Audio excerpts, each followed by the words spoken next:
আত্মহত্যার গুনাহ কি আল্লাহ মাফ করবেন? কবিরা গুনার জন্য ক্ষমা চাইতে হয়, যে শুধু আত্মহত্যা না, যে কোনো কবিরা গুনার জন্য ক্ষমা চাইলে আল্লাহ ক্ষমা করে। তো আত্মহত্যা যে করে সে তো কবিরা গুনাহ দিয়েই মরে গেছে, সে ক্ষমা চাওয়ার তার সুযোগ নেই তার। এবং পৃথিবী কর্মের জায়গা, ভুল ত্রুটি ক্ষমা নেওয়ার জায়গা, আল্লাহকে রাজি খুশি করার জায়গা, আখেরাত ফলাফলের জায়গা। তো সে যখন আখেরাতে আল্লাহর সম্মুখীন হবে তখন তো সে ফলাফলের নিয়ে সম্মুখীন হবে। তার জীবনের লাস্ট গুণ হবে আত্মহত্যা। আত্মহত্যাকারীর অনেক সময় ঈমান নাই। আত্মহত্যা কিন্তু শুধু কবিরা গুনাহ না, সামটাইমস এটা কুফরিয়া শিরক থেকে আসে। আল্লাহর প্রতি ঈমান নাই, আখিরাতের প্রতি ঈমান নাই, এরকম জায়গা থেকে আসে আত্মহত্যা। যেমন কোনো মানুষ যখন আত্মহত্যা করে, যে ব্যক্তি আত্মহত্যা করে সে কোনো না কোনো কষ্টই তো আত্মহত্যা করে, ঠিক না? তো সে মনে করে যে সে মরে গেলে এরা শান্তি হয়ে যাবে, সেও শান্তি হয়ে যাবে। এই জ্বালা তার ভালো লাগে না, এই খোঁটা ভালো লাগে না, এই অপমান, এই লাঞ্ছনা, এই অবহেলার ভালো লাগে না, মরে গেলেই ভালো মনে করে আত্মহত্যা করে।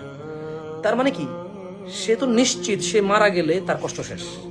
তাহলে আখেরাতে যে আল্লাহ আছে, বিচার আছে, জাহান্নাম আছে, জান্নাত আছে, অনন্ত জীবন, আর মারা যাবে না ওখানে।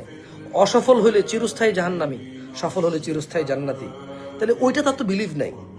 সে মনে করে যে এখানে মানুষের খোঁটা, তানা, তুলনা এবং অবহেলা থেকে বাঁচার জন্য সে আত্মহত্যা করে। কিন্তু তার এটা কি তার তাহলে কি পরকালে তার বিশ্বাস আছে? বরঞ্চ এই তানা, তুলনা, খোঁটা মানুষ দিতে দিতে বন্ধ হয়ে যাবে, মানুষ আর দিবে না।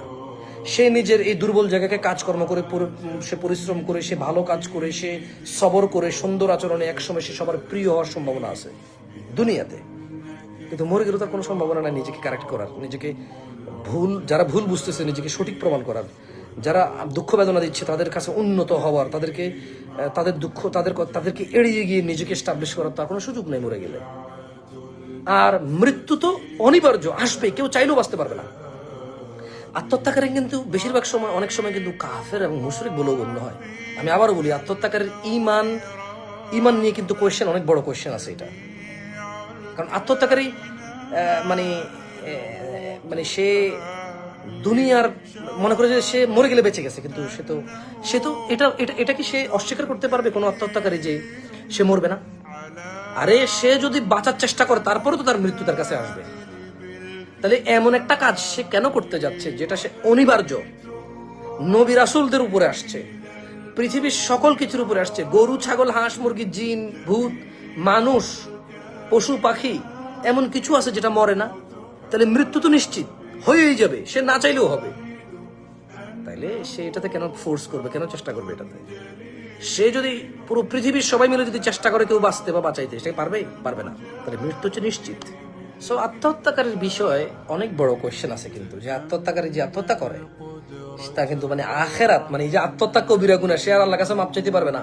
তার পূর্বের গুনার জন্য মাপ চাওয়ার সুযোগ নাই তার, এবং সে আর কোনোদিন আল্লাহকে রাজি খুশি করতে পারবে না।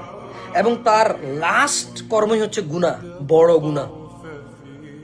সো মানে এটা তো তার ঈমানের বিষয়, বুঝেন নাই? আর ক্ষমা করবে কিনা এটা তো আল্লাহর ইচ্ছা।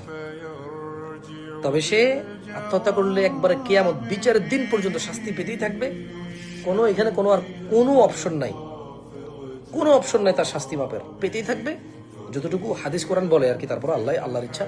বাট হাদিস কোরআন এটাই বলে যে যে ব্যক্তি আত্মহত্যা করে সে ননস্টপ ওভাবেই থাকবে। কেমন?